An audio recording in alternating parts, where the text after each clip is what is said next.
네, 그래요. 배려심 없는 강사를 둔 덕분에 이렇게 이 달력을 좀 제대로 보고 그냥 휴강으로 딱 했었어야 되는데 어쨌든 그래도 이 시간을 선택해 주셔서 감사드립니다.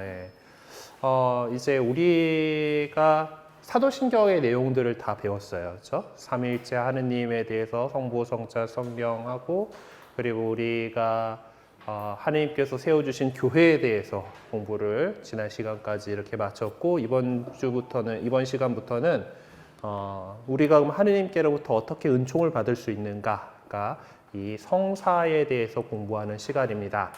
지난 시간에 우리가 이제 성모님에 대해서 공부를 했었기 때문에 마지막에 말씀드렸던 대로 이제 묵주기도를 공부를 했었고 이제 묵주기도를 사용하기 위한 이 묵주라고 하는 이제 성물의 축복 예식으로 오늘 시작을 하겠다고 말씀을 드렸었죠. 그래서 자기 묵주를 준비해 주신 분들은 뭐 이걸로 축복을 받으시면 좋을 것 같고 그게 아니다라고 한다라면 일단 지금 우리 봉사자들이 준비해도 묵주를 좀 묵주기도 일단을 같이 할 거기 때문에 묵주를 준비를 해주시면 좋겠습니다. 혹시 안 갖고 오신 분들은 뒤쪽에 묵주를 하나씩 5단 묵주를 하나씩 좀 챙겨 갖고 와주시고 오늘은 이걸로 빌려서 쓰시고요. 자기 묵주를 하나 마련하셔가지고 이제 손에 익게 하는 게 제일 좋아요. 네. 그러면은 조금 그래요. 지금 오셔가지고 접수하고 계시는 분들이 자리에 앉을 때까지만 조금 기다렸다가 시작하도록 하겠습니다.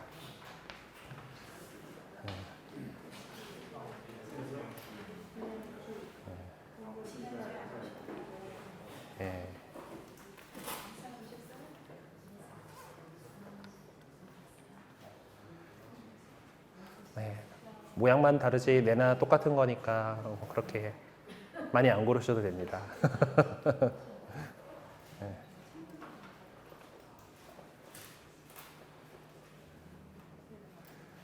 예.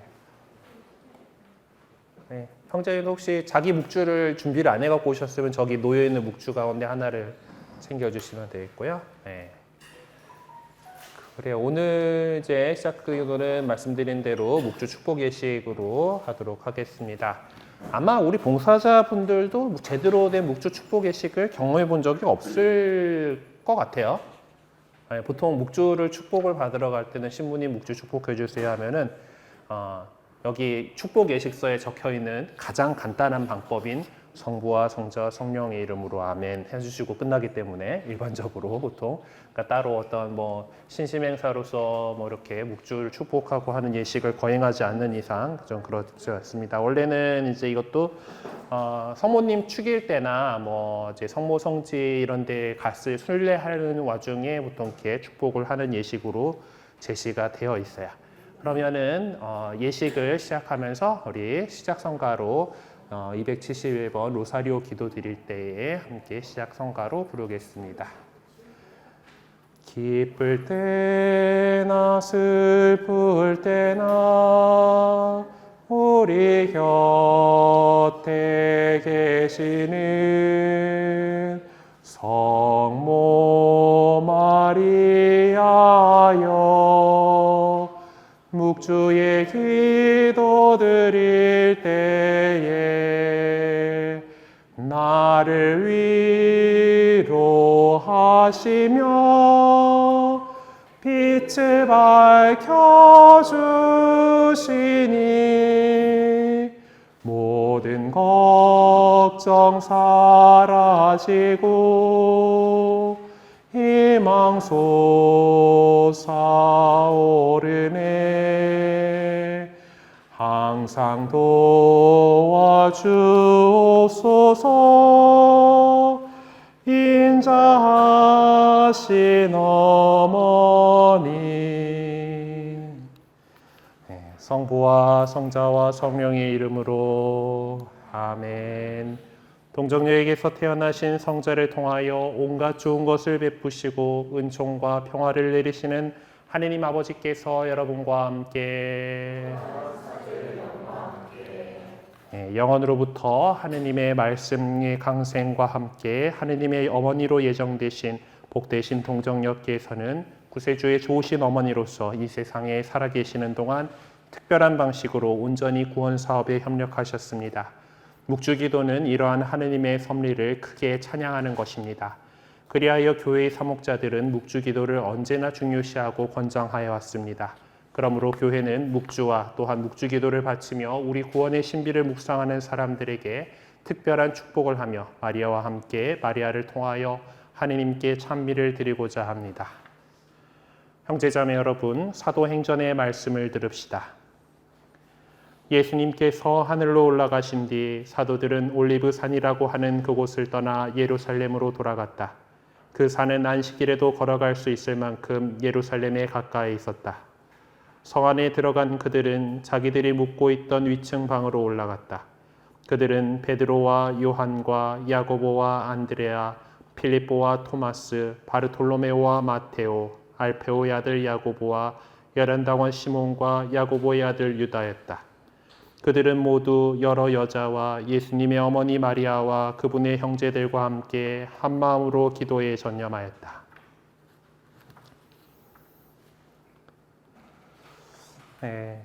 그 사도행전 처음에 나오는 초기 교회 예수님께서 승천하신 다음에 이야기인데 성모님께서는 지난 시간에 우리가 배웠던 대로 그때부터 제자들의 어머니, 교회의 어머니로서 그들과 함께 하시고 함께 기도에 전념하셨습니다. 그 모범에 따라서 우리는 늘 묵주기도를 통해 성모님과 함께 예수 그리스도의 생애를 묵상하는 기도를 바치고 있는 겁니다. 그래서 우리들이 바치게 되는 묵주기도가 그런 의미라는 것, 성모님의 모범에 따라서 우리가 열심히 기도하면서 살아가는 사람이 되겠다라는 그런 마음으로 이 예식에 정성껏 참여하도록 합시다. 잠깐 침묵하면서 기도하겠습니다. 기도합시다. 하느님 아버지께서는 저희가 성자의 신비를 묵상하도록 알려주시고 이 신비를 믿음으로 경축하게 하시니 찬미 받으소서. 간절히 청하오니 모든 신자가 묵주기도를 열심히 바치며 예수 그리스도의 환희와 빛과 고통과 영광의 신비를 그 어머니 마리아와 함께 언제나 마음속에 간직하게 하소서. 우리 주 그리스도를 통하여 비나이다. 그럼 지금 축복받은 묵주를 가지고서 우리 함께 묵주기도를 하도록 하겠습니다. 묵주기도 시작할 때는 십자가 있는 부분을 잡고서 시작하죠. 성부와 성자와 성령의 이름으로 아멘. 첫 번째 사도신경은 다 같이 합니다. 전능하신 천주 성부 천지의 창조주를 저는 믿나이다. 그 외아들 우리 주 예수 그리스도님 성령으로 인하여 동정 마리아께 잉태되어 나시고 본시오 빌라도 통치 아래에서 고난을 받으시고 십자가에 못 박혀 돌아가시고 묻히셨으며 저승에 가셔 사한날에 죽은 이들 가운데서 부활하시고 하늘에 올라 전능하신 천주 성부 오른편에 앉으시며 그리로부터 사니와 죽은 이를 심판하러 오시랴 믿나이다. 성령을 믿으며 거룩하고 보편된 교회와 모든 성인의 통공을 믿으며 죄의 용서와 육신의 부활을 믿으며 영원한 삶을 믿나이다. 아멘. 첫 번째 따로 있는 묵주알로 가서 주님의 기도부터는 이제 선창자가 있으면은 반을 나눠가지고 이렇게 보통 하게 됩니다. 혼자서 우리 다 같이 하려면 5단 이렇게 다 하면 되게 힘들거든요. 그래서 나눠서 해요. 하늘에 계신 우리 아버지, 아버지의 이름이 거룩히 빛나시며 아버지의 나라가 오시며 아버지의 뜻이 하늘에서와 같이 땅에서도 이루어지소서.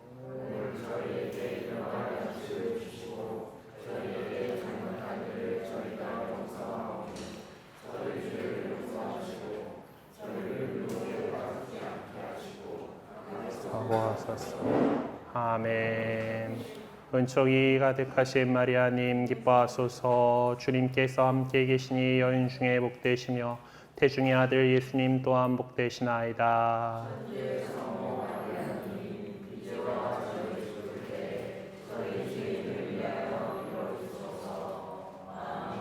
은총이 가득하신 마리아님 기뻐하소서. 주님께서 함께 계시니 여인 중에 복되시며 태중의 아들 예수님 또한 복되시나이다.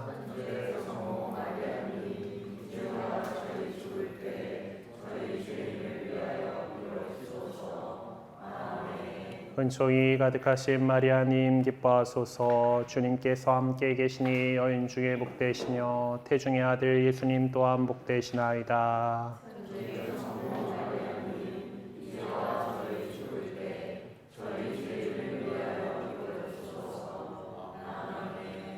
영광이 성부와 성자와 성령께 같이 이제와 항상 영원히야. 여기서 구원의 기도를 바치는 경우도 있는데 원칙적으로는 여기서는 구원의 기도는 안 해도 됩니다. 안 하는 게 맞는 것 같은데 여기서 그냥 하는 분들이 많긴 한데, 네. 그리고 이제 오늘 수요일이니까 영광의 신비를 할게요. 영광의 신비 일단 예수님께서 부활하심을 묵상합시다. 하늘에 계신 우리 아버지의 이름이 거룩히 빛나시며 아버지의 나라가 오시며 아버지의 뜻이 하늘에서와 같이 땅에서도 이루어지소서.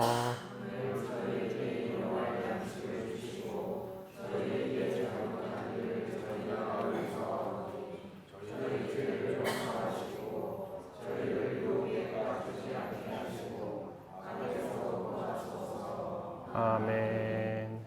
은총이 가득하신 마리아님 기뻐하소서. 주님께서 함께 계시니 여인 중에 복되시며 태중의 아들 예수님 또한 복되시나이다.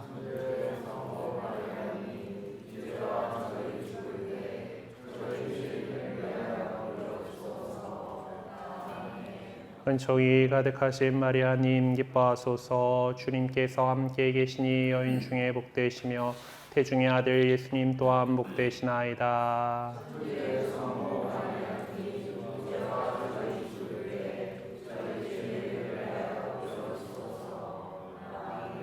은총이 가득하신 마리아님 기뻐하소서. 주님께서 함께 계시니 여인 중에 복되시며 태중의 아들 예수님 또한 복되시나이다.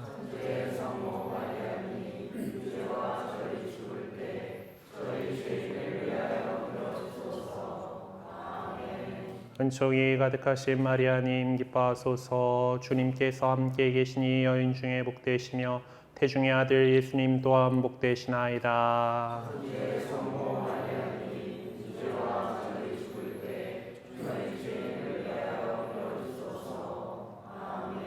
은총이 가득하신 마리아님 기뻐하소서. 주님께서 함께 계시니 여인 중에 복되시며 태중의 아들 예수님 또한 복되시나이다.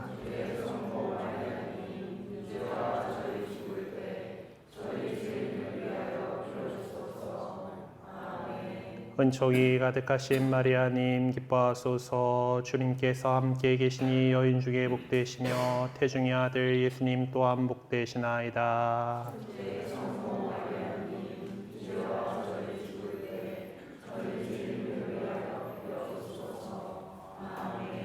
은총이 가득하신 마리아님 기뻐하소서. 주님께서 함께 계시니 여인 중에 복되시며 태중의 아들 예수님 또한 복되시나이다.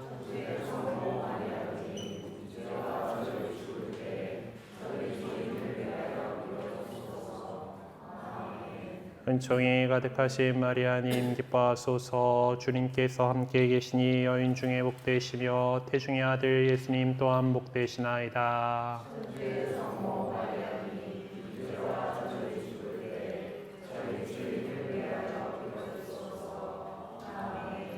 은총이 가득하신 마리아님 기뻐하소서. 주님께서 함께 계시니 여인 중에 복되시며 태중의 아들 예수님 또한 복되시나이다.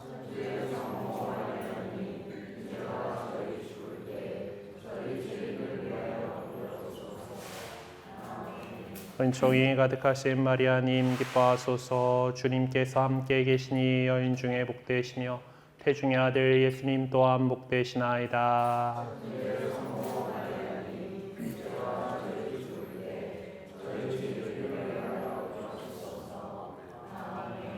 영광이 성부와 성자와 성령께 예수님, 저희 죄를 용서하시며 저희를 지옥불에서 구하시고 여러 영혼을 돌보시며 가장 버림받은 영혼을 돌보소서. 이제 뭐 2단으로 계속해서 나가게 되면은 이제 여기서부터 2단에서는 저희가 역할을 바꿔가지고 보통 여기 함께 하셨던 분이 앞쪽 부분을 하고 뒤에를 하게 됩니다. 오늘 시간 관계상 1단까지만 바치도록 할게요. 그리고 이제 그 묵주기도를 마치면서 우리는 그 성모 찬송이라고 하는 기도를 하게 되는데 오늘은 그냥 그레고리오 성가로 한번 앞부 보고 따라가실 수 있는 분들은 듣고 앞부 보고 따라가실 수 있는 분들은 함께 노래해 주시고 아니면 잘 들어보시면 좋겠습니다. 모이시며 사랑이 넘친 어머니 우리의 생명 기쁨 희망이시여 당신 우러러 하와의 그 자손들이 눈물을 흘리며 부르짖나이다 슬픔의 골짜기에서 우리들의 보호자 성모님 불쌍한 저희를 인자로운 눈으로 굽어보소서. 귀양살이 끝날 때에 당신의 아들 우리 주 예수님 뵙게 하소서. 너그러우시고 자애로우시며 오 아름다우신 동정 마리아님 복되신 동정 마리아를 통하여 세상을 기쁘게 하신 하느님께서는 저희에게 사랑을 베풀어 주소서. 전능하신 천주 성부와 성자와 성령께서는 여기 모인 모든 이에게 강복하소서. 주님을 찬미합시다. 하느님 감사합니다. 성부와 성자 성령의 이름으로 아멘. 자, 강복할 때 전능하신 천주 성부와 성자와 성령께서 신부님이 이렇게 긋죠. 주교님이 되면은 요때 이제 성부와 성자와 성령 이렇게 작은 걸로 3번 이렇게 하시는데 어쨌든 요거 나올 때는 같이 여러분도 받을 때 성부와 성자와 성령께서는 이렇게 같이 성호를 그으시면 됩니다. 그 강복 받을 때 하는 십자 성호하는 걸 강복이랑 복 내려주는 거 빌어준다라는 거잖아요. 복 빌어주니까 받을 사람이 준비가 잘 돼 있어야겠죠. 이따가 그거는 그 준성사라는 거에 대해서 다루면서 한번 얘기를 해보도록 하겠습니다. 그래 오늘은 이제 15가 은총의 셈인 성사를 이렇게 함께 진도를 나갈 겁니다. 하느님께서는 우리에게 참 많은 은총을 이렇게 주고 계세요. 그런데 이제 그거를 우리가 잘 알아들을 수 있도록 해주는 것이 성사다라는 얘기인데 교재에도 보면은 그 일상에서 우리가 사용하는 여러 가지 상징들에 대해서 이야기를 합니다. 결혼하신 분들은 결혼 반지 끼고 계신가요? 비싼 거니까 좀 이제 고이 모셔놓고 계시는 건데 어쨌든 결혼 반지는 그냥 쇳덩어리가 아니죠. 쇠붙이가 아니죠. 우리의 변치 않을 부부간의 사랑을 상징하는 그런 상징입니다. 그렇죠? 나 이미 품절된 남자야, 뭐 난 품절된 여자야라는 거를 이렇게 드러내는 것이기도 하면서 내가 그 서로의 그 상대방에게 혼인 유대로 묶여 있다라는 거를 상징하고 이 혼인 유대의 그 사랑이 반지 만들면서 아무 금속 안 쓰죠. 좋은 금속 쓰죠. 귀금속 쓰죠. 귀금속 쓰시죠. 금이든 은이든 뭐 백금이든. 고등학교 때 화학을 잘 하셨던 분들은 기억하실지 모르겠지만은 그 금속들에는 이온화 경향이라고 수소 이온화 경향이라고 하는 게 있습니다. 예, 거기서 수소 이온보다 이온이 잘 안 되려고 하는 애들 그쪽들이 바로 이 귀금속에 해당하는 애들이라는 것을 기억을 하실 거예요. 예, 잘 안 변한다는 뜻이에요. 산화가 잘 안 돼요. 이온이 돼가지고 이렇게 되지 않기 때문에 잘 변치 않는 그런 금속으로서 이걸 만들고 또 시작과 끝을 알 수 없는 원형으로 만들죠. 예, 그걸 통해서 이 사랑이 영원할 것이다라는 그런 상징을 담습니다. 자, 국기. 예, 그냥 천조가리죠. 그냥 실제로는 천입니다. 천에다가 그림을 그려 놓은 거예요. 근데 이거는 그렇게 된 이상 태극기의 모양으로 그려져 있는 천이다라면은 이제 이거는 대한민국을 상징하는 것이고 우리의 애국심을 고취시키는 그런 상징이 됩니다. 이 밖에도 우리 일상 안에서는 참 다양한 상징들을 사용을 하고 있어요. 그런 그 상징들 가운데에는 이렇게 여러 가지 이제 뭐 지금 아이콘들도 뭐 있고 뭐 그러지만 그러고 뭐 우리가 뭐 언어 사용하는 거 안에서도 어떤 상징을 담아가지고 활용하기도 하고 여러 가지 일상생활 안에서 우리는 많은 상징을 사용하고 있습니다. 그리고 종교 역시 하느님에 대해서 이제 더 사랑에 대해서 얘기를 해야 되기 때문에 다양한 종교에서 자신들의 가르침을 얘기하기 위해서 여러 가지 상징을 사용을 하고 있어요. 그래서 그 의미도 참 다양하죠. 그래서 첫 번째 이번 시간의 나눔을 시작하면서 나누는 것은 우리가 살아오면서 봐왔던 여러 가지 종교적 상징들에 대해서 쉽게 볼 수 있는 종교적 상징들 제일 많이 볼 수 있는 것들은 아마 우리나라에서는 네온 사인 교회 빨간 십자가가 있긴 하겠습니다만은 하여튼 종교적인 상징물들에 대해서 한번 어떤 것들을 보았는지 또 뭐 어떤 느낌이었는지 이런 것들을 한번 이야기를 나눠봤으면 좋겠습니다. 자, 그럼 시작해 볼까요? 오늘은 조금 뭐 앞에도 많이 했으니까 한 8분만 합시다.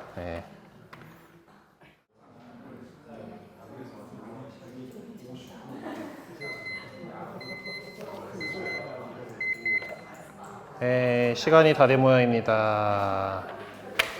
하나도 오늘 거를 40분 안에 끝내기 위해서 타이머를 돌려놓고 자꾸 말이 많아지다 보면 넘어가서 나도 이걸 보면서 시작할래 해야지. 자, 그래요. 많이들 이야기 나눠보셨어요? 좀 시간을 좀 짧게 드리긴 했는데 뭐 근처에서 우리들이 많이 볼 수 있는 종교적 상징들이면 아무래도 개신교회에서 걸어놓은 십자가들이죠. 우리 옆집은 또 흰색으로 멋있게 해놨던데 예전에 3월 달인가 2월 달인가 여기 이 동네에 한번 블럭이 정전이 된 적이 있었거든요. 미성 쪽이었나 어디 뭐 터져가지고 이제 변압기인가 뭐 터져가지고 동네가 정전이 되는데 진짜 갑자기 싹 깜깜해졌거든. 근데 광림교회 십자가 네온 사인만은 굳건하게 불 켜져 있더라고. 대단하다 하면서 보통 저런 거는 특별히 전력의 우선순위에서 별로 그렇게 높아할 이유가 없을 것 같은데 얼마나 그게 소중하게 생각하고 있는지는 잘 모르겠지만 아무튼 동네가 정전이 되고 이제 탁 떠있는 비상전원 가지고 그 십자가 그거는 또 켜져 있는 거면서 또 뭐 그리고 뭐 여러 가지 종교적인 상징들 하면은 이제 불교의 그 가슴만자 적혀 있는 것들 많이 보셨을 거고 그런지 모르지만 무속인들 가운데에서도 그거 많이 쓰는 분들 있죠. 무슨 보살이다면서 뭐 이렇게 뭐 여러 가지들 보셨을 거고 예전에 근데 그 예수님에 대해서 여러 가지 상징들 말씀드렸을 때 나왔던 그런 것들도 뭐 보신 적들 있으시죠?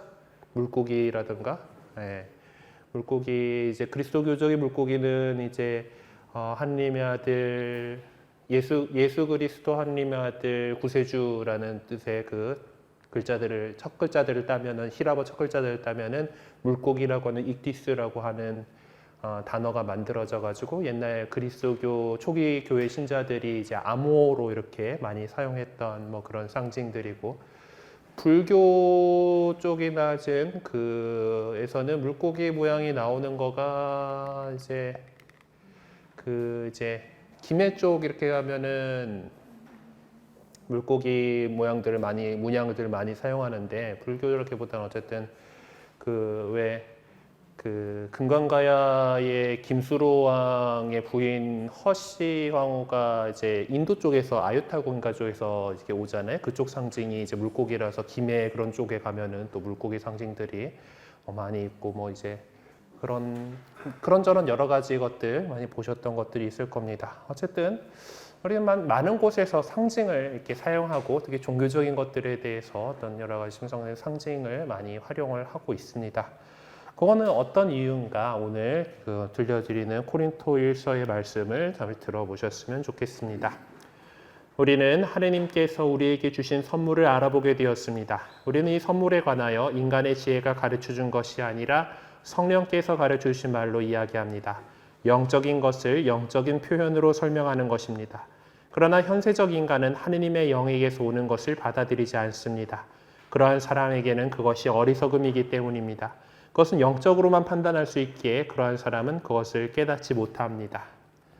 그래서 우리 인간이 갖고 있는 한계 때문에 사실 하느님께서 주시는 것들을 우리가 제대로 알지 못하기 때문에 하느님께서 더 그걸 잘 알게 해주려고 이렇게 만들어 주신 것들이 있어요. 그게 바로 성사예요. 성사라고 하는 단어는 거룩할 성자에다가 일사자를 사용해 가지고 이렇게 번역을 해놨습니다. 라틴 말이나 영어 거는 사크라멘트라고 하는 이것도 사실 사크라라는 것이 어떤 거룩함 뭐 이런 것들 뜻하는 말이기 때문에 세크리트에서 그 거룩한 것들 뭐 이렇게 할 수 있는데, 성사는 기본적으로 그리스도께서 세우시고 교회에 맡겨주신 은총의 효과적인 표징들이라고 저희 교재는 정의를 하고 있습니다. 그래서 우리는 이런 표징들을 통해서 이제 하나님께서 우리에게 우리 삶에 깊숙이 들어오는 오심을 체험하게 되고 참된 그리스도인으로서 살아갈 수 있는 힘을 얻게 됩니다. 그러니까 이런 것을 바로 이게 하느님께서 우리에게 주시는 은총이라고 얘기를 해요. 이 은총의 효과적인 표지들인데, 은총이라고 하는 것들은 은총은 이렇게 주는 건데, 영어 단어에 보면 그레이스라고 하는 전문 용어가 있기도 하지만 기프트라고도 표현을 해요. 하느님께서 우리에게 주시는 선물이에요. 무상으로 주시는 선물입니다. 하느님께서 우리에게 계속해서 이제 은총이라고 하는 선물을 주시는데, 문제는 우리 인간은 세상을 파악하는 데 있어가지고 우리는 감각기관을 사용합니다. 오감을 사용해가지고 세상을 받아들이고 그것이 뇌에서 이렇게 작용해가지고 우리는 감각을 통해서만 다른 외부의 것을 받아들일 수가 있는데, 물론 육감이라는 것이 있다라고 하죠.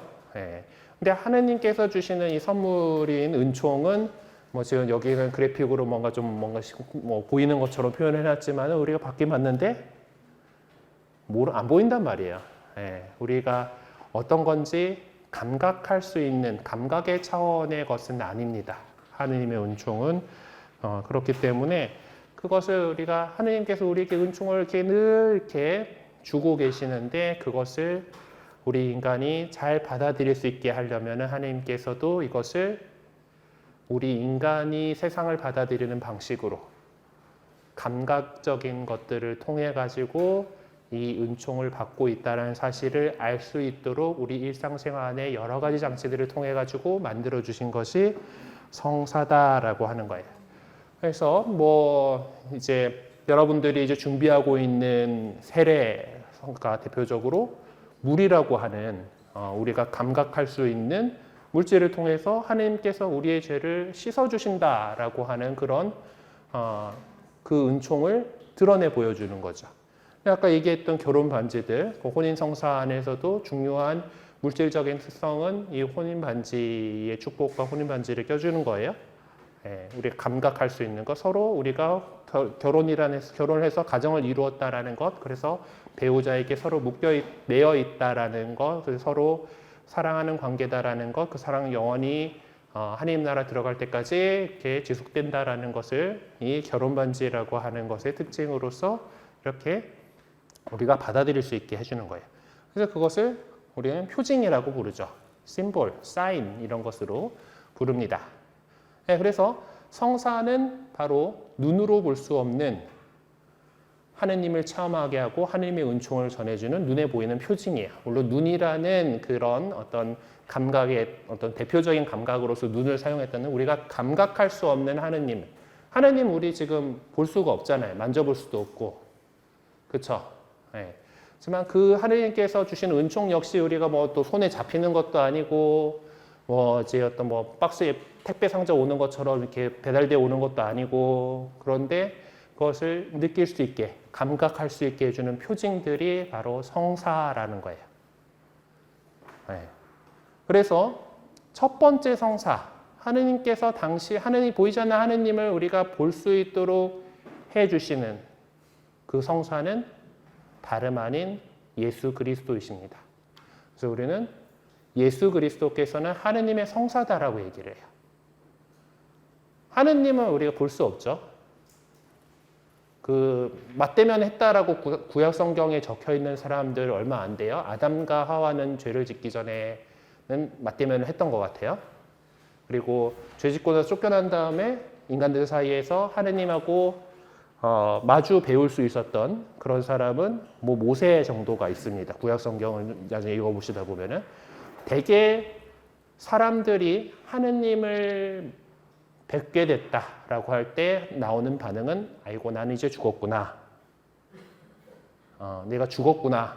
뭐 이런 반응이에요. 하느님을 뵙게 되면은. 그러니까 하느님은 우리가 이 세상에서 볼 수 없는 존재다라는 것이 당연히 그렇게 있는 거고 그렇기 때문에 하느님께서 뭐 세상에 뭘 갖고도 내 모상을 본따 가지고 우상 만들지 말라고 그렇게 얘기를 하신 거예요. 자, 그런데 하느님께서 그렇게 자꾸 안 보이니까 사람들이 안 보이니까 잘 그 사람들이 제대로 뭐 그 뜻을 따르지를 못한단 말이에요. 그러니까 사실 뭐 하느님께서는 이제 뭐 이것도 지금 인간의 그 한계 때문에 이제 어떤 이런 모양으로 삼위일체 그렇게 그린다고 했죠. 뭐 어쨌든 장하게 만들어 주신 우주 만물과 뭐 인간의 양심과 그리고 또 직접적으로 아브라함을 선택하셔서 이스라엘 백성들을 선택하셔서 그들에게 당신이 보여주셨던 그렇게 드러내 보여주시긴 했지만은 우리 인간은 기본적으로 감각으로 세상을 받아들이는 존재다 보니까 하느님의 그 존재, 하느님의 그 사랑, 은총을 제대로 받아들이지 못했던 거예요. 그래서 하느님께서는 당신의 아들 예수님을 우리와 같은 인간이 되어서 육을 취하게 하셔가지고 우리 가운데에 보내주셨습니다. 자, 이 시절에 예수님과 함께하던 사람들은 그 하느님이신 예수 그리스도를 만져볼 수도 있었을 거고 그분의 말씀을 직접 귀로 들었을 것이고 또 그분을 직접 눈으로 바라보았을 것이고 예, 뭐 그분의 품에 안겨가지고 그 온기를 느꼈을 수도 있고 예, 뭐 막까지 보진 않았겠죠. 예, 어쨌든 뭐 우리 감각으로서 하느님이신 그분을 볼 수가 있었단 말이에요. 그렇기 때문에 예수 그리스도께서는 우리가 보고 만지고 느낄 수 있는 완전한 인간으로 이 세상에 오셔가지고 인류의 구원 사업을 성취하심으로써 하느님의 사랑을 우리가 체험할 수 있도록 해주셨어요. 우리 인간이 그것을 알 수 있도록 해주셨다는 거예요. 그래서 이같이 우리는 예수 그리스도를 만남으로써 하느님과 그분의 은총을 직접 체험할 수 있게 되었고 그렇기 때문에 우리는 예수 그리스도께서 하느님의 성사다라고 표현하는 거예요. 성사가 아까 얘기했죠. 우리가 감각할 수 없는 그 하느님의 것을 우리가 감각할 수 있는 표징으로서 우리에게 하는 것은 그러니까 보이지 않는 하느님을 볼 수 있는 예수 그리스도를 통해서 우리는 알 수 있기 때문에 그리스도께서는 하느님의 성사다라고 해요. 모든 성사의 첫 번째 원성사가 바로 그리스도이시다라는 거예요. 자, 그런데 문제는 지금의 우리는 예수님께서 부활하고 승천하셨기 때문에 예수님을 못 본다라는 거예요. 그러면은 어디서 그리스도를 우리가 알 수 있느냐? 바로 교회는 그리스도의 성사다라고 하는 거예요. 우리 교회 공동체를 통해서 그리스도를 교회 공동체는 우리가 지금 우리 사람들 안에서 서로를 감각할 수 있죠. 제가 여러분들한테 잘 들리게 얘기를 하고 있고 여러 가지 하느님에 대해서 우리 그 안에서 느낄 수가 있게끔 되어 있어요. 예수님께서는 부활하고 하늘에 올라가셨기 때문에 제자들은 더 이상 예수님을 직접 예전처럼 보고 듣고 만지고 할 수가 없었습니다. 하지만 예수님께서는 승천하시면서 당신의 제자들 안에 성령을 보내주시고 교회를 세워주셨죠. 교회 공동체 안에서 우리는 그리스도를 배워서 알게 되고 그리스도를 느낄 수 있게 됩니다. 물론 예수님께서는 시간과 공간을 초월해서 두 사람이나 세 사람이라도 내 이름으로 모여있는 곳에는 나도 함께 있겠다라고 하셔서 지금도 우리와 함께하고 계세요. 함께하고 계시지만은 우리 인간이 알 수 있는 능력, 그 감각으로 감각할 수 있는 상태는 아니신 거죠. 우리가 함께하고 있다는 걸 믿음으로써 알고 있고 그분께서 이 자리에 함께 하시고 있지만은 우리는 그분을 눈으로 볼 수 있는 것도 아니고 그분의 말씀을 직접 듣는 거 아닙니다. 제가 하는 말씀을 통해서 하시고 있기를 저도 믿습니다만은 어쨌든 그 여러분들이 듣는 소리는 제가 하는 소리지 예수님께서 직접 하시는 소리는 아니잖아요. 그렇죠? 감각으로 우리가 받아줄 수 없는 그렇기 때문에 교회를 세우셔서 그 안에서 우리와 함께 계심을 알게 하시고 당신의 사랑과 은총을 드러내 보여주십니다. 그래서 이제 우리는 볼 수 있는 교회 안에서 볼 수 없는 예수 그리스도를 만날 수 있게 되었죠. 그런 뜻에서 이 교회는 그리스도의 성사이고 교회에서 예수 그리스도의 이름으로 행하는 모든 것을 성사적이다라고 이야기를 합니다. 그래서 예수님께서는 이 교회 안에다가 7가지 성사를 우리 생애 주기별 맞춤 양식으로 7가지 성사를 마련을 하셨어요. 7가지 성사가 있는데 이 7성사는 그 신앙생활의 중요한 단계나 시기에 관련됩니다.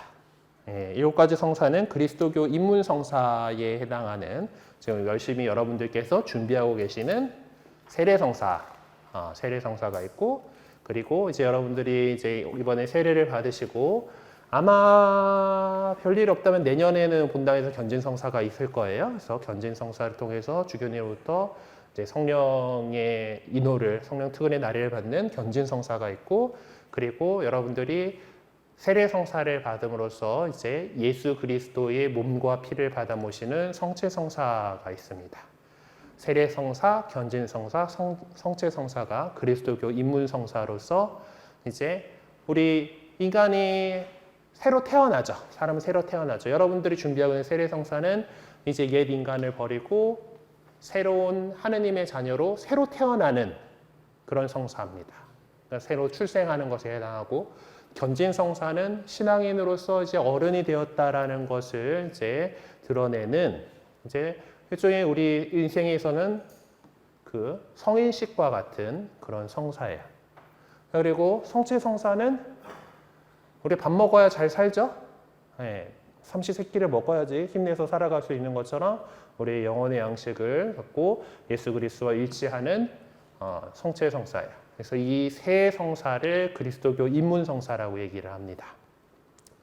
자, 그리고 그리스도교 입문성사하고 치유의 성사가 있어요. 성사들 가운데에서는 내가 내 영혼이 아플 때, 내 몸이 아플 때 받는 성사들이 있습니다. 내가 세례를 받았지만은 인간이 또 실수하고 잘못할 수 있는 존재이기 때문에 성직자인 저조차도 죄짓고 살고 있기 때문에 그 죄 지은 거는 다른 신부님한테 가가지고 고해성사를 해야 돼요. 고해성사를 통해서 하느님 죄를 고백하고 하느님과의 그 관계가 틀어진 것을 바로잡고 다시 하느님 보시기에 좋은 모습으로 살아가려고 이렇게 하는 고해성사가 있어요. 그리고 내가 몸이 정말 아파가지고 어떤 죽을 위험에 있다던가 할 때 우리는 교회에 신부님들에게 청해가지고 병자성사를 받을 수가 있습니다. 그러면 제가 환자들에게 찾아가가지고 같이 기도해드리고 그리고 병자성유라고 하는 또 기름, 그 병자성사를 위해서 특별히 준비된 기름이 있어요. 기름을 발라드리고 같이 기도해드리고 이렇게 합니다. 그래서 뭐 하느님께서 좋으시다라면은 건강을 되찾아가지고 다시 또 살아가실 수 있을 거고 그렇지 않다라고 한다라면은 이제 하느님 나라에 갈 준비를 잘 할 수 있도록 도와드리는 게 병자성사죠. 또 이따가 나중에 이제 다 보게 될 겁니다. 그리고 하여튼 뭐 이제 우리가 살다 보면은 뭐 아프기도 하고 그러니까 이 치유의 성사가 있죠. 이렇게 병원 가야 될 때가 있고, 그리고 공동체의 친교에 봉사하는 성사들이 있습니다. 이곳에는 혼인성사하고 저와 같은 직무사제직을 수행할 사람들을 축성하는 성품성사가 있어요. 예. 이제 혼인은 뭐 혼인성사할 때 자세히 설명하겠지만은 이거 둘이서 좋아서 하는 건데 이게 왜 공동체를 위한 봉사일까요? 예, 혼인의 목적은 한 남자와 한 여자가 가정을 이루어서 서로 이제 떨어지기 싫으니까 둘이 좋아가지고 하는 부부의 선익을 위한 것이 한 가지 목적이고, 또 하나의 목적은 하나님께서 주시는 자녀를 출산하고 양육하는 데 있어요. 그래서 공동체가 계속해서 지속해 나갈 수 있는, 사회 공동체가 지속해 나갈 수 있도록 하는 데에 가정이란 제도가 존재를 하는 거고, 그래서 그것을 하나님께서 축복하신 성사로서 우리 교회는 그렇게 인식을 하고 있습니다. 그래서 요거는 혼인성사할 때 잘 이야기를 하도록 할게요. 저희 성품성사들이야 여러분들이 받게 되는 세례성사를 통해서 받게 되는 보편사제직을 그 직무를 잘 수행할 수 있도록 성사들을 집전하고 할 그런 사람들을 신자들 가운데서 뽑아가지고 세우는 성사죠. 교회 친교에 봉사하는 성사입니다. 이렇게 7가지의 이제 그 우리가 삶의 안에서 여러 가지 필요한 것들을 하나님께서 주신 은총을 드러내는 성사로서 이렇게 표현을 해놨어요. 이 성사들 가운데에서 어떤 성사들은 여러 번 받을 수가 있습니다. 제일 많이 하시게 될 것은 성체성사예요. 네. 우리 주일마다 주일 미사하고 영성체 해야 되잖아요. 지금은 돈만 내고 아무것도 못 얻어먹지만은 세례성사를 받으시고 나면은 예수님의 몸인 그리스도의 몸을 받아 모시는 성체성사에 참여하시는 거예요. 네. 제일 많이 하실 거고, 그 다음 많이 하실 거는 고해성사입니다. 네. 살다 보면은 상당히 죄를 많이 지어요. 네. 그렇기 때문에 또 하나님한테 가가지고 아유 저 잘못했습니다 하고 고해성사 해야 될 거고, 그리고 아까 병자성사 같은 경우는 옛날에는 종부성사다라고 해가지고 한 번만 받는 성사처럼 생각을 해왔었어요. 그 돌아가시기 직전에 하는 거다라고 생각을 했는데 지금 그렇게 생각하지 않아요. 뭐 좀 그래도 너무 가벼운 질병, 나 감기 앓는데 병자성사 해주세요. 그건 조금 아닌데 이제 혹시 뭐 수술 같은 걸 앞두고서 있어가지고 좀 잘못되면 죽을 수도 있다라는 뭐 그런 게 있다던가 하면은, 아니면 좀 연세가 들어가지고 노환이 이제 오고 있다 그러면은 병자성사를 청해서 받을 수가 있습니다. 예, 그러고 나서 건강해지다가 다시 또 아프면은 또 병자성사 청해서 받을 수가 있어요. 이건 일생에 여러 번 할 수 있죠. 혼인성사 같은 경우는 혼인성사 할 때 얘기하겠지만은 우리 천주교에서는 이혼을 허락하지 않으며 배우자가 살아있는 동안 절대로 재혼할 수가 없습니다. 아주 헉 하는 소리가 들리는 것 같은데. 그런데 만약에 배우자가 먼저 하늘나라에 간다면 혼인 유대가 끊어지고 또 다른 사람을 만나서 혼인을 할 수가 있어요. 그래서 혼인성사는 애지간한 분들은 일생에 한 번 하시게 되겠지만은 뭐 여러 번 할 수도 있어요. 네. 근데 세례성사, 지난번에 그 니케아 콘스탄티폴리스 신경 할 때 유일한 세례를 믿는다라는 구절이 끄트머리에 있었던 거 기억하시면, 세례는 한 번이에요. 견진성사 역시 원래는 세례성사하고 이어져 있는 성사이기 때문에 이것도 단 한 번 받을 수 있어요.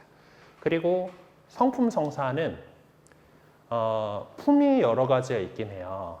저희가 이제 부제품이 있고 전 사제품이 있고, 전 별로 그렇게 되고 싶지는 않지만은 뭐 일을 하다가 주교님이 되어라라고 한다면 주교품을 받는 성품성사가 또 있겠죠. 예, 그 품에 따라서인데 그 성사는 이것도 역시 단 한 번만 받을 수 있어요. 예, 이 세례성사하고 견진성사하고 성품성사는 일생에 단 한 번 받는 성사인데, 이 성사들의 공통적인 점은 축성이라는 요소가 들어간다라는 거예요. 네.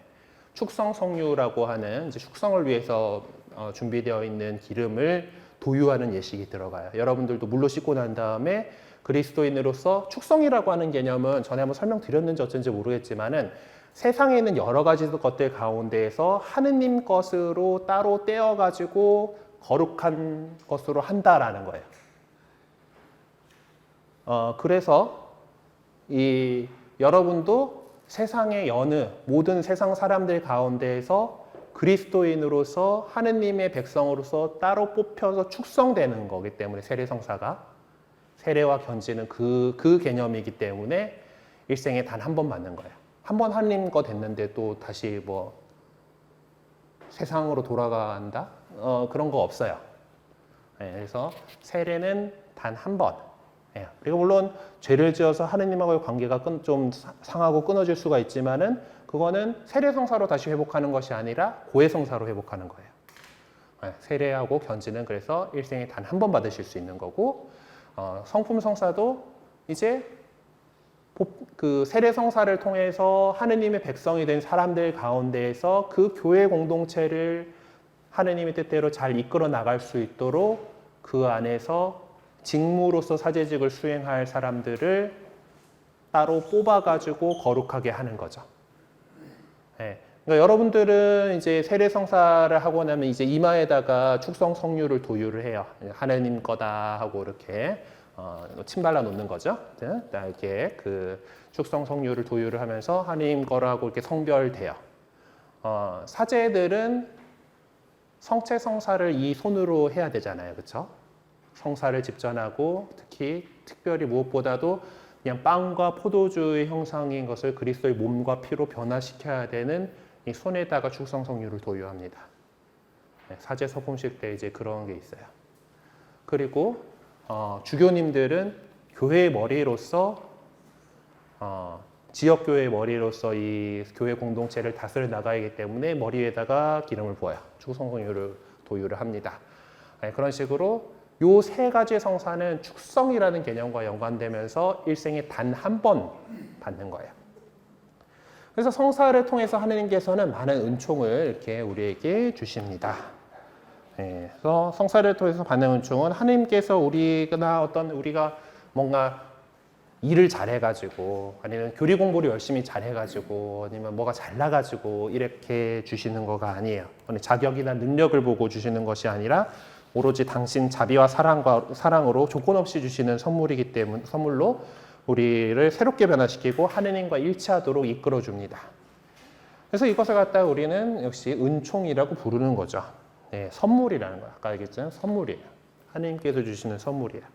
이 하느님의 은총, 선물인 은총은 두 가지로 나누어 볼 수가 있습니다. 하나는 생명의 은총, 상존 은총이라고 우리에게 늘 있는, 사실 우리가 실제로 이렇게까지 오게까지 이끌어 주신 그 모든 것들은 이미 우리에게 교회 품에 오기 전부터 하느님께서 우리에게 주시고 있던 은총 때문에 그런 거예요. 늘 우리에게 하느님께서는 은총을 주고 계시고, 그리고 또 계속해서 우리가 하느님의 생명에 참여하게 해주는 거죠. 그래서 우리는 상존 은총으로 하느님의 자녀로 머물러 있게 됩니다. 그리고 또 다른 하나는 도움의 은총, 조력 은총이라고도 부르는 건데, 이것은 우리 자유의지로서 하느님의 사랑을 받아들일 때 우리의 지성과 의지를 내적으로 비추고 움직여 줌으로써 그때그때 선을 행하고 악을 피할 수 있도록 우리를 도와주는 은총입니다. 그러니까 상존 은총, 생명 은총 때문에 여러분들이 이제 하느님을 어떻게 느끼게 됐고 이제 그것을 결심하셨을 때 이제 성당에 나오게끔 해준 은총은 조력 은총, 도움의 은총이다라는 거예요. 우리가 그렇게 움직일 수 있도록. 그래서 우리는 조력 은총을 통해서 하느님 자녀로서 아버지의 뜻을 이렇게 실천하게 됩니다. 그래서 성사는 예수님께서 우리를 구원하시기 위해서 제정하셨고 실질적으로 주관하시기 때문에 어떤 교회 안에서 합당한 절차에 따라서 이렇게 거행되었다라면은 성사 예식을 집전하는 사제의 개인적인 성덕과는 관계없이 성사 자체가 지니고 있는 은총의 힘이 베풀어집니다. 시모님들이라고 해가지고 저희도 인간이다 보니까 모두가 되게 뭐 죄도 안 짓고 뭐 아주 신자들에게 다 잘하고 그러지 않아요. 여러분들한테 이미 지금 다니고 계신 분들은 지금 되게 격하게 공감하시는 것 같은데 서로 맞지 않을 때들이 또 있거든요. 인간적인 한계 때문에. 그럼에도 불구하고, 그러니까 왜 그 신앙생활 하다 보면 그런 사람도 있어요. 아, 저 신부가 주는 성체 나 받아 모실 수 없어. 뭐 이런 식으로 이제 그런 식으로 나오는 거는 잘못된 행동이에요. 왜냐하면은 하느님께서 주시는 은총은 그 집전자가 좋으냐 나쁘냐에 상관없이 하느님께서는 그 성사를 통해서 우리에게 주는 은총은 보장해 주신 거거든요. 교회 안에다가 그렇게 보장을 해 주신 거예요. 그래서 그것을 갖다가 우리는 사유성이라고, 성사의 사유성. 그 일 자체로서 효과가 있다라는 거예요. 네. 교회에 정해져 있는 적법한 절차에 따라서 거행이 되었다라고 한다라면은 그 집전자가 상태가 어떻든지 뭐 그거와 상관없이 그 은총의 효과를 하느님께서 뺏어가지 않으신다라는 거예요. 그것이 바로 사유성. 이라고 하는 그 하느님께서 우리의 그 성사 안에서 보장해 주신 그런 거죠.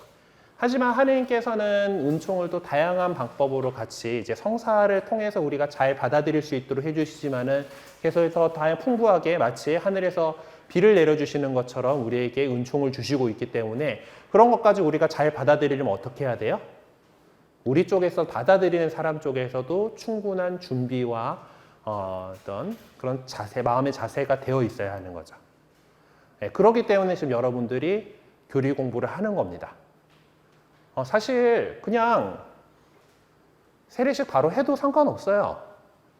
여러분들한테 물 3번 이렇게 부으면서 나는 성부와 성자와 성령의 이름으로 누구에게 세례를 베풉니다라고 삼위일체 하느님의 이름으로 물 3번 붓거나 물에 3번 담그거나 하면은 세례로서의 은총이 있다라고 보장되어 있는 거예요. 그렇지만은 여러분들을 잘 준비시켜가지고 신앙생활을 계속해서 해나갈 수 있도록 하기 위해서 이렇게 오랜 기간 동안 교리 공부를 하고 있는 겁니다. 여러분들이 잘 준비해서 그냥 그 성사의 그 자체로에서만 오는 그 은총, 그 이상의 은총을 받아들일 수 있을 준비를 시키기 위한 거예요. 그래서 우리의 마음가짐, 지향, 열성 이런 것에 따라서 은총을 더 풍부하게 받을 수 있기 때문에 우리의 또 진실한 믿음과 성실한 참여도 계속해서 필요한 겁니다. 그리고 저희 집전하는 저 입장에서도 가능하면 여러분들에게 더 많은 은총을 전해드리고 싶기 때문에 종종 저도 고해성사를 이제 하고 이렇게 마음을 깨끗하게 준비를 하고 이렇게 모든 일에 참여를 하는 거죠. 그리고 우리 교회는 이 성사를 통해서 이렇게 이것을 보고 배워서 그와 비슷하게 성사는 아니지만 성사에 준한다, 준성사라는 것들을 여러 가지를 하고 있습니다. 아까 우리 시작하면서 했던 묵주의 축복 같은 그 축복이라는 것도 준성사 가운데 하나예요. 이런 뭐 기물들, 여러분들의 뭐 삶의 여러 부분들을 축복함으로써 이게 축복 예식서거든요. 상당히 두툼하죠. 온갖 상황에서의 축복을 할 수 있도록 되어 있습니다. 그래서 보면은 가정과 그 구성을 위한 축복 예식, 출산 전후의 어머니 축복 예식, 거동하지 못한 노인 축복 예식, 병자들을 위한 축복 예식, 선교사 파견 축복 예식, 교리교육과 기도 모임을 위한 축복 예식, 공익단체들을 위한 축복 예식, 순례자 축복 예식, 여행자 축복 예식, 또 그리고 신자들의 다양한 생활과 건물에 관한 것들, 새 건물 기공대의 축복 예식, 새 집 축복 예식, 새 신학교, 새 수도원, 새 학교나 대학교, 새 도서관, 새 병원, 공장, 사무실, 상점 축복 예식, 언론 활동을 위한 건물 축복 예식, 체육관의 공동 축복 예식, 교통수단 축복 예식, 특수기술설비 축복 예식, 이렇게 쫙 동물 축복 예식도 있어요.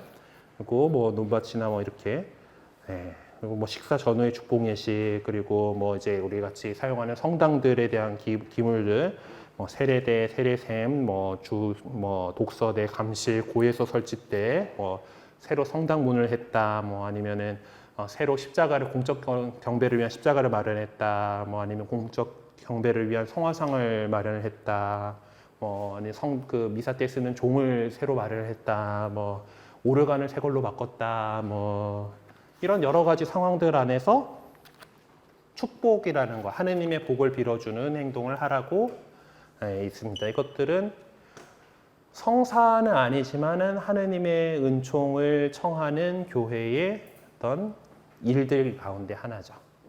예. 그래서 이런 것들, 그래서 교회의 어떤 오랜 관습과 거룩한 전통에 근거해서 성사들을 어느 정도 모방해서 설정한 상징들을 준성사라고 합니다. 그래서 이런 축복들이 있고, 그리고 이제 축성들 가운데에서 그러니까 봉헌 축성 이런 것들인데 하느님께 바치는 거 축성이라고 해요. 그래서 우리 신자들이 지금도 살고 있는 신자들 가운데 이 축성하고 축복하고 개념 헷갈리시는 분들이 종종 있어가지고 집을 축성해 달라고 한다던가 차를 축성해 달라고 한다던가 하는 분들이 있어요. 축성은 하느님께 봉헌하는 거예요. 그러면은 차를 축성해 주세요 하면은 감사합니다 이렇게 해야 되는 거지, 그렇죠? 이렇게 교회에 봉헌하시겠다니 하면서 그래서 여러분들이 새로 차량을 마련하셨으면은 축복해 주세요라고 하는 거예요. 네. 새로 집을 마련하셨을 때 성당에 와가지고 신부님 청해가지고 축복해 달라고 하면 신부님 가가지고 축복을 해줍니다. 네. 심지어 새로 자전거를 마련하셔도 축복을 해달라고 할 때 축복해드릴 수는 있어요. 많이들 해본 경험은 없긴 한데 축복 예식서에 보면은 자전거도 나와 있습니다. 네. 교통수단이거든 이것도. 그리고 뭐 이제 우리나라 같은 경우는 지역 공동체에 뭐 이렇게 종교적인 그런 특징이 없어서 그런데 좀 큰 가톨릭 국가들 같은 경우는 어떠했어요? 동네에서 새로 길을 닦았어요. 그러면은 개통식 날, 기공식 날, 개통식 날 그 본당 신부님이 가가지고 축복식 하는 거예요. 이 길을 잘 사용하는 여행자들이 잘 다닐 수 있도록 하느님께 복을 빌어줘요. 네. 네, 다 그렇게들 해요. 그래서 뭐 여러분들이 혹시 돈을 많이 버셔가지고 건물을 새로 올려야겠다. 난 신자니까. 그럼 기공식 때 신부님 불러셔가지고 축복해달라고 해도 해드릴 수 있어요.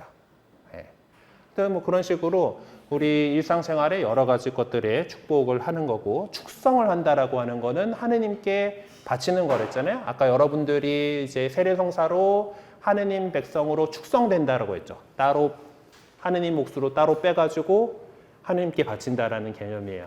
그래서 이제 여러분들 가운데에서 나올지는 모르겠지만은 하여튼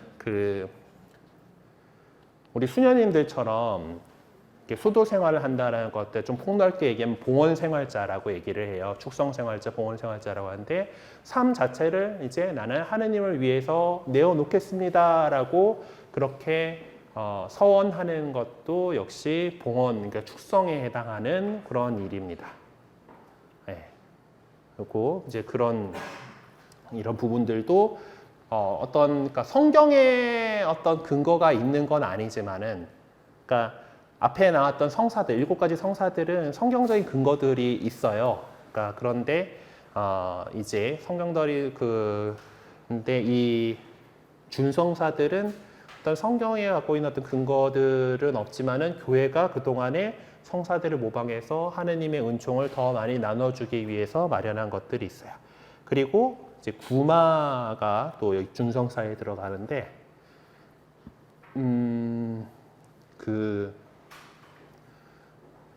요새 하도 구마를 다룬 뭐 드라마나 영화들이 많다 보니까 많이 관심을 갖고 계신 것 같은데 저한테 물어보셔도 잘 모릅니다.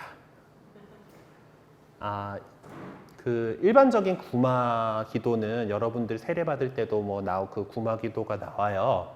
이제 그래서 일반적인 건데 보통 그런 영화나 드라마에서 다루고 있는 거는 장엄구마라고 해가지고 진짜 마귀가 좀 세게 들렸을 때 이렇게 하게 되는, 쫓아내기 위해서 하는 그런 것들이 있는데 그거는 비밀리에 허락되어 있는 신부님들이 수행을 하는 거라서 저한테 물어보셔가지고는 잘 뭐 대답을 해드릴 수가 있습니다. 제가 뭐 아직 7년차 신부밖에 안 돼가지고요. 네. 네, 어쨌든 구마는 뭐 그렇게 해서 이제 마귀를 쫓아내는 거였는데 기본적으로는 우리 구마에 많이 활용하는 것들이요. 짜잘한 마귀들 보통 이제 저기 보면 성수 떠가라고 성수통 있죠. 성수 뿌리는 이것들도 어떤 구마 행위예요. 그러니까 이곳을 거룩하게 하느님의 힘이 깃들도록 해라라고 이렇게 우리의 어떤 세례성사로 씻어주시는 그것을 기억하면서 이제 집에다가 이렇게 어떤 뭐 이렇게 뿌리실 수가 있어요. 그러니까 저희가 뭐 이제 집 축복을 나가거나 하면 보통 이제 신부님이 성수 들고 와서 성수초에 뿌려주고 이렇게 하는데 여러분들 개인적인 차원에서도 성수 들고 가가지고 자기 집에 이렇게 하느님의 어떤 그께서 지켜주십시오라는 그런 의미로서 이렇게 뿌리셔도 돼요. 네. 그래서 옛날 되게 오래된 신자들 같은 경우에는 막 뭐 밤에 누가 애가 가위 눌렸다 막 이러면은 성수부터 들고 와가지고 방에다 막 뿌리시고, 네. 뭐 이렇게 뭐 누가 막 되게 놀랄 일이 생겼다가 막 성수 뿌리고 뭐 그런 뭐 습관들이 있으신 분들이 있어요. 이런 것들도 성사를 모방해서 우리에게 교회가 관습적으로 갖고 있는 준성사에 해당합니다. 정리를 해봅시다.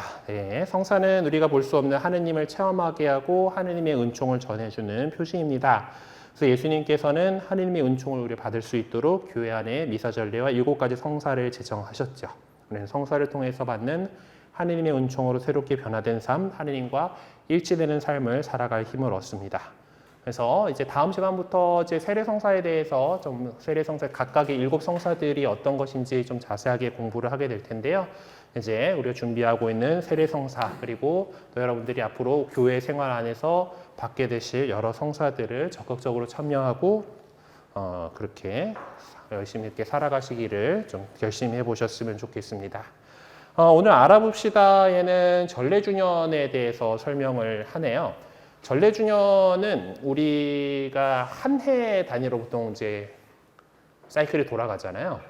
매년 뭐 이제 보면 봄, 여름, 가을, 겨울 계절이 있는 거고 요새 점점 이 계절이 돼가는 것 같다는 느낌이 강하게 들긴 하지만은 어쨌든 그 안에서 우리는 우리 교회 생활도 어떤 전례 생활도 그 전례력이라고 하는 달력에 맞춰서 돌아가게 됩니다. 자, 우리 교재에는 그 순서대로 대림 시기부터 이렇게 나와 있는데 좀 맥을 제대로 잡기 위해서는 이렇게 어떤 식으로 이 형성이 되었는가를 좀 설명을 드리려고 해요. 우리 그리스도인들에게 있어가지고 초대교회도 그랬고 그리스도인들에게 있어 가장 중요한 것은 예수님의 부활입니다. 예수님께서 부활하셨어. 네. 초대교회 때는 성탄 뭐 그런 거는 생각도 안 했어요. 부활이 제일 중요한 거예요. 부활. 그래서 부활절을 이제 제일 먼저 잡히게 되겠죠. 부활절. 부활절은 매년 날짜가 다릅니다. 왜 그런가 하면은 부활절은 춘분 다음에 보름이 지난 다음에 그 다음 주일이에요. 그래갖고 만약에 춘분 날이 보름이야. 그럼 그 다음 보름까지 기다려야 되니까 그때 부활절은 좀 늦어져요. 그리고 춘분 다음 날이 보름이 겹쳤으면은 그 다음 주일이면 되니까 제일 부활이 앞쪽으로 와요. 어쨌든 주님 부활 대축일이 이제 제일 먼저 자리가 잡히죠. 자, 부활을 우리가 기쁘게 해야 되는데 이 부활은 예수님께서 우리를 위하여 십자가 지시는 그 순환을 하신 다음에 이루어지는 일이잖아요. 그래서 사람들이 이 부활을 잘 준비해야겠다. 그래가지고 부활을 준비하는 속죄의 시기로 사순 시기를 마련을 합니다. 사순이라고 하는 이 말 자체가 40일이라는 뜻이거든요. 그래서 부활부터 앞으로 40일간인데 이 40일을 세는데 그때의 주일은 작은 부활절이기 때문에 빼고 6636 하고 나서 나흘 남잖아요. 그래서 땡겨가지고 토, 금, 목, 수 해가지고 수요일 날 시작을 하면 40일이 되겠잖아요. 그래갖고 그 머리에 재를 얻는 예식이 있는 재수요일을 시작으로 해가지고 사순시기가 시작이 됩니다. 그래서 이 재수요일이 부활절이 날짜가 잡히면은 재수요일이 나오겠죠. 그래서 그 사이 시간을 사순시기라고 불러요.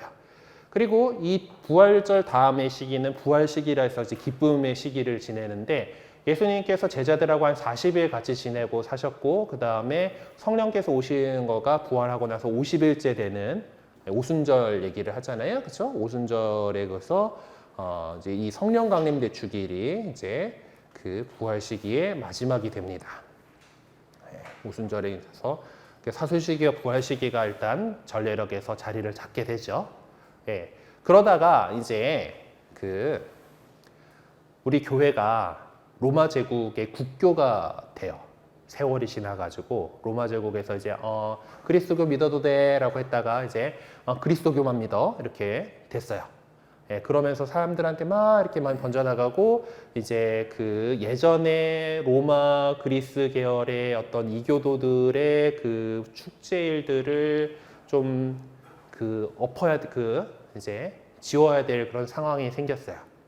그래서 예수님께서 오신 강생하신 것을 기념해야 되기도 하고 뭐 그래서 지금 12월 25일 크리스마스가 생깁니다. 네, 원래는 옛날에 로마인들의 승리의 태양신 축제일이었어요. 근데 이제 그때를 이제 예수님께서 이 세상에 오신 것을 기념하는 성탄으로 지내게 됩니다. 왜냐하면 예수님께서 생일이 언제인지는 아무도 모르거든. 그래서 기왕 그러면은 기념을 한다라면은 그래 예수님께서 우리의 빛으로 오시잖아요, 그렇죠? 빛으로 오시기 때문에 이제 로마인들 축제에서 빛이 시작되는 그 승리의 태양신 축제를 대체할 만한 그런 거가 되죠.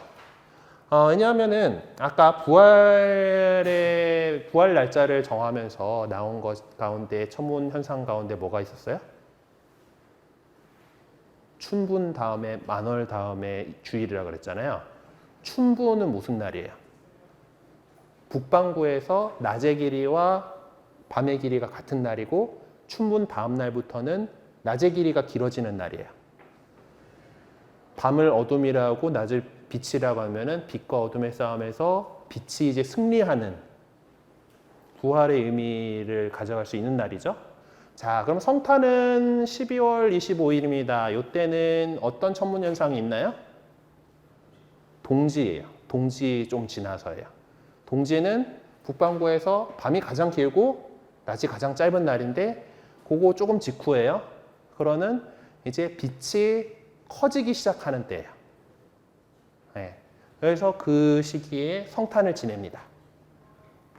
우리에게 빛으로 오신 주님께서 이 세상에 오셔서 세상의 빛이 이제 시작된 그때예요.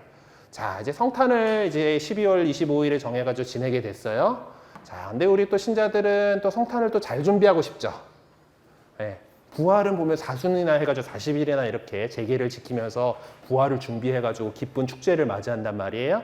그래서 성탄 앞에도 뭔가 준비를 잘 해야겠다라는 그런 생각이 들어가지고 이제 준비하는 시간을 이렇게 해야겠는데 이 부활 때처럼 40일을 이렇게 준비를 하기도 너무 긴 것 같고 그래서 4주를 준비를 합니다. 대림 4주를 지내요. 4주간의 대림 시기를 이렇게 성탄 전에 지내게 됩니다. 그러면서 이제 전례력이라고 하는 앞에서 제일 먼저 시작되는 거는 대림 시기, 대림 일주일부터 한 해의 전례력이 시작이 돼요. 그래서 성당 달력은 성당의 전례력이라고 하는 달력은 새해 시작이 11월 달이에요. 11월 말이나 12월 초예요. 성탄이 무슨 요일에 걸리느냐에 따라 가지고 이제 그 대림 몇 주일 그거들이 이제 대림 4주가 엄청 짧아질 수가 있기 때문에 이제 그런 경우들 해가지고 대림 시기가 시작을 해가지고 가게 되고 그리고 이 성탄의 기쁨을 계속해서 누린 이제 성탄 8일 축제하고 이제 또 성탄 관련해가지고 예수님의 어린 시절들을 묵상하는 성탄 시기를 지내게 되는데 성탄 시기가 마무리되는 날은 예수님께서 세례 받으시는 것을 묵상하는 그 주님 세례 축일이에요. 그래서 여기에 성탄 시기가 주님 세례 축일로 끝납니다. 자, 그러면은 이제 중요한 시기들이 다 마무리가 됐어요.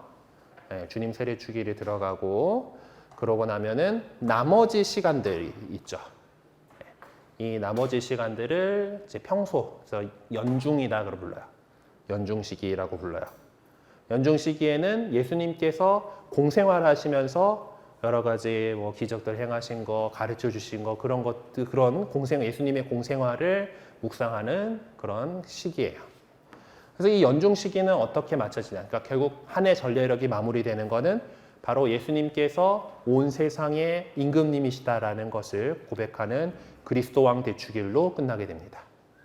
예수님께서 그리스도 왕 대축일이 한 해 전례력의 마지막 주일이 돼요. 이렇게 한 해를 이렇게 대림 시기로 시작을 해가지고 성탄을 거치고 그리고 잠깐 짧은 연중 시기를 지내다가 제2수요일부터 사순 시기를 지내고 부활을 맞이하고 부활의 기쁨을 함께 누리고 그리고 성령 강림 대축일로 이렇게 그 부활 시기를 끝내고 요 뒤에는 연중 시기에 있는 예수님의 여러 가지 대축일들이 조금 한참 좀 이어져요. 그리고 나서 지금 있는 연중 시기를 이렇게 지내게 되고 그것은 그리스도 왕 대축일로 이렇게 마무리가 지어집니다. 그리고 이 각각의 시기에는 그 시기에 맞춰서 그 전례의 어떤 색깔들이 정해져요. 신부님 제가 읽는 그 제2 색깔들이 때에 따라서 바뀌는 것들은 느끼시고 있죠. 예. 이 부활과 성탄 같은 것은 기쁨의 시기예요. 이때는 흰색을 사용을 합니다. 백색이 이 시절의 색깔이에요. 그리고 기다리고 속죄하고 보속하고 하는 이 시기의 색깔은 보라색이에요. 자색이 이 시기의 색깔입니다. 그리고 연중 시기의 색깔은 지금 제 뭐 어떤 색깔 입죠? 초록색 입죠. 녹색. 생명을 상징하는 녹색이 이 시기들의 색깔이에요. 그리고 제2 색깔이 지금 3가지가 나왔는데 안 나온 게 뭐 있죠? 빨간 색깔이 있어요. 빨간 색깔은 성령과 관련된 날이거나 아니면 순교자, 피와 관련된 날에는 빨간색을 입어요. 그러니까 중간중간에 또 순교자들이 죽일 때는 빨간색을 이제 입게 됩니다. 이런 식으로 이제 전례가 한 해 전례가 예수님의 생애를 싹 묵상할 수 있도록 이렇게 마련이 되어 있어요. 그래서 이것들도 잘 알고 해보시면 기억하시면 좋을 것 같습니다. 자, 오늘 뭐 이제 성사하고 전례력에 대해서 이렇게 얘기를 했는데 혹시 뭐 궁금하신 거 있으신가요? 네. 그래요. 명절도 잘 새러 가셔야 될 테니까, 명절날 또 많은 친지분들과 함께 만나실 수도 있고, 너무 가족들과 그냥 오붓한 시간을 보내실 수 있고, 요새 좀 뭐, 특별히 명절 안 세신다고 하는 분들도 있긴 하던데, 아무튼, 제일 중요한 거는 싸우지 마세요. 모여갖고, 뭐, 또, 이번에 또 입방에 올릴 건덕지들이 또 많기도 하고 그러지만은, 하여튼, 서로 다름에 대해서 존중해주고, 내 생각만 너무 강요하려고 하지 말고, 하여튼, 풍요롭고 이제 좋은 그런 한가위가 되셨으면 좋겠습니다. 네, 그리고 지금 개인 면담 일정을 정해달라고 했는데 그것들 아직 덜 해주셨어요. 그래서 혹시 나는 이제 온라인으로 구글 독스를 통해서 신청하는 것이 어렵다라고 하시는 분들은 제가 바로 여기 이어서 이제 PC 펼쳐놓고 받아드릴 테니까 남아주시면 되겠고요. 그리고 뭐 계속해서 말씀드립니다만은 전신자 가을 소풍에 많이 참여해 주시면 좋겠습니다. 자, 그럼 우리 마침 기도 함께 바치도록 할게요. 마침 기도는 지난번에 배웠던 일을 마치고 하는 기도 함께 바치겠습니다. 성부와 성자와 성령의 이름으로 아멘. 천주의 성모님, 당신의 보호에 저희를 맡기오니 어려울 때 저희의 간절한 기도를 외면하지 마시고 항상 모든 위험에서 저희를 구하소서. 영화롭고 복되신 동정녀시여, 성부와 성자와 성령의 이름으로 아멘. 네, 긴 시간 수고 많으셨습니다.